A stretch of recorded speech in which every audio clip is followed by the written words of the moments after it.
到这个2023年，就要让国民法官来参加着审判。司法院连续第3年来举办司法雅典，再度甲金马雅典的团队来合作，选出着9部国内外司法相关议题电影，要让一般民众更加来踏进法律。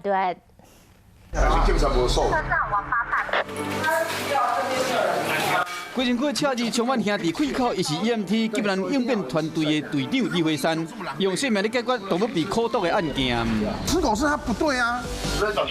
这是纪录片《动物被捕劫》，导演朱时玉透过镜头要带你了解被口毒动物面临的问题，将动保法透过实际案例简单的表现出来。2023年，国民法官制度特别是需要为了更加多民众更加接近法律，司法部连续第3年推出司法雅典，更加金马团队合作，选出9支作品，包括加拿大的纪录片《海象唔通靠》，探讨受限于台湾法律的人工受孕的议题、非法母亲、加同婚的议题等等。搁请金正影帝尤安顺名导演杨力州等人来收听。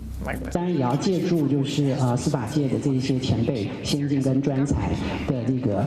意见和他们的知识，让我们最后的讨论不再只是一个感性的一个对谈。影展选出来影片主题包括有人权、移民、性别平等、同志家庭、动物的保护等等，当然嘛上个直接的刑法，会伫北中南巡演，希望讲透过影像，让民众了解法律。